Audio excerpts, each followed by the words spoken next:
This is New York in slow English. Today I want to talk to you about 6 different ways that we use the verb can. This is a modal verb and sometimes it's a little bit confusing. Hi, my name is Connie, and before we begin, please be sure to click on the subscribe button. I went to Hoboken, New Jersey a few days ago to visit a friend and go out to dinner. And while we were talking, I noticed that we were using the word can a lot. So I have quite a few examples to show you. I'm here with my friend Marta, and I'm hoping that she can explain to us about what makes Hoboken such a special place to live.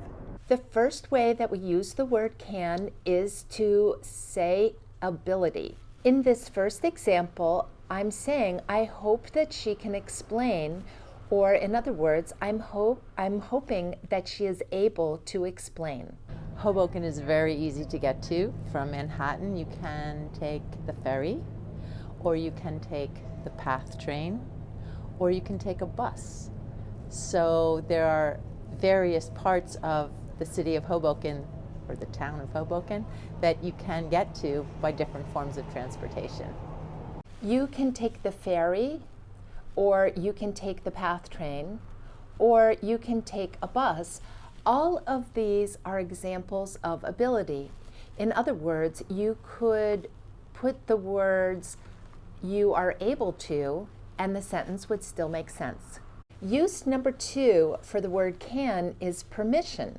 We have 2 dogs, beloved dogs, and you can walk them endlessly on a leash. And you can also find a dog park where you let them off the leash, where they can have a rumpus with their dog pals. In this case, it's the city of Hoboken who has given permission to its residents to walk their dogs on a leash, or they can go to a dog park where they have permission to let their dogs run free.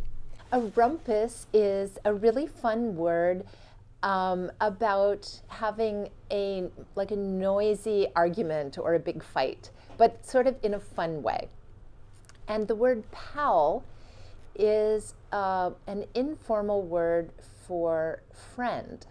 It's something that you would use when you're talking about your very close friends are your pals. The third way that we use the word can is to show possibility. It can be very beautiful to live on the river, the light in the morning, or to see the moonlight coming across, shimmering across. However, it can also storm here.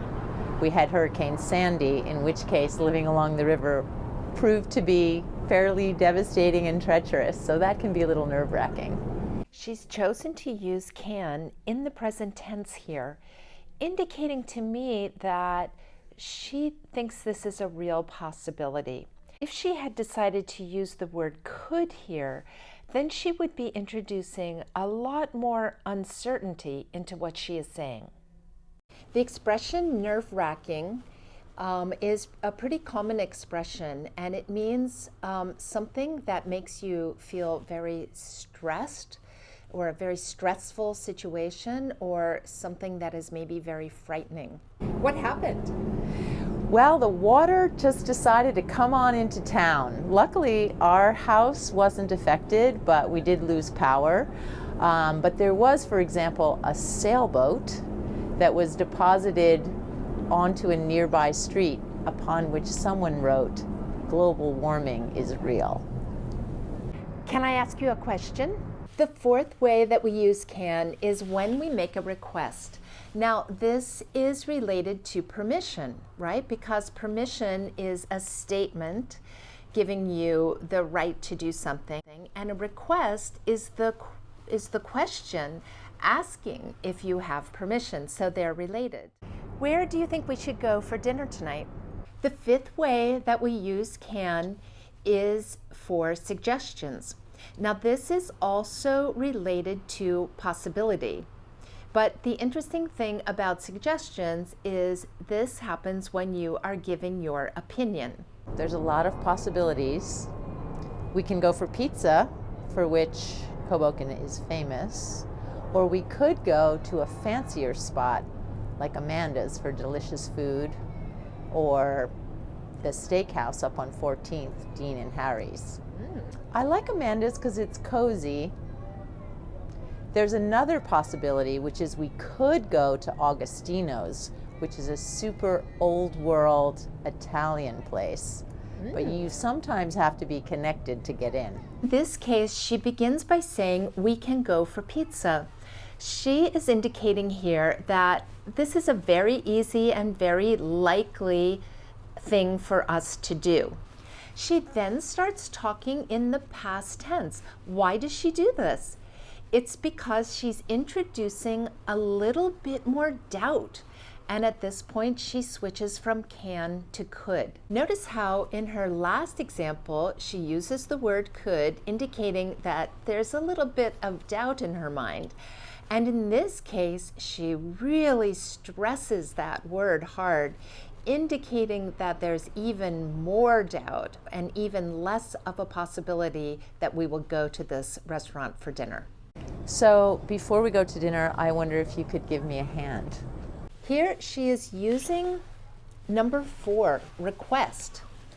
But notice what she does here. She begins by saying, I wonder if. She introduces this as a question, which makes this request much softer. And then she uses the word could because she's asking me a favor, and she wants to make sure that she is very, very polite when she asks it.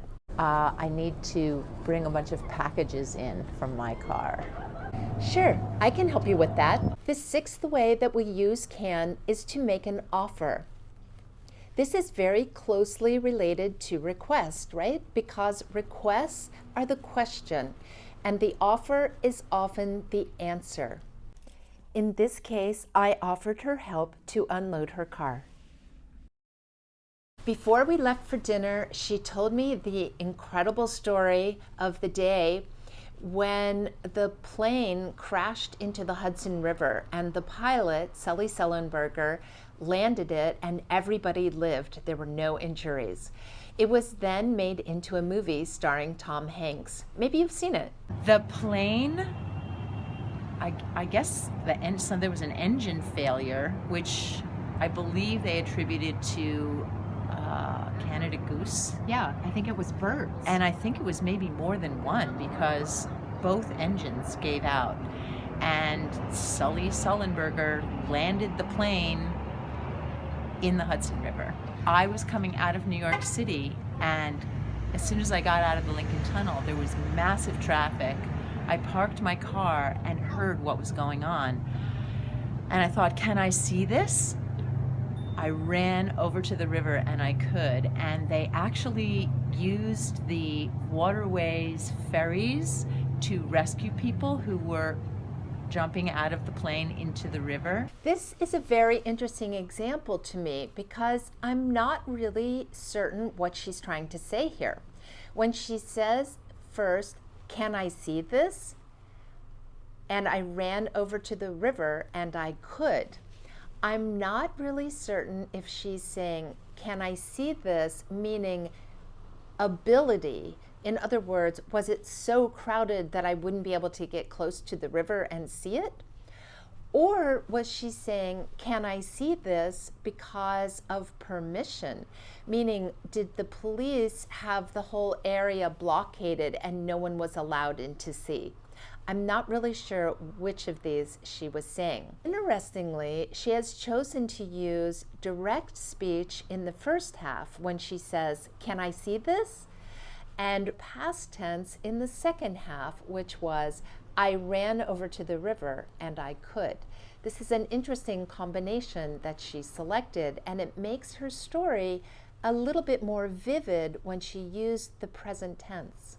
By the time we finished talking, the sun was setting and the view was absolutely magnificent. If you like this video, please let me know in the comments below and let me know what else you would like to study.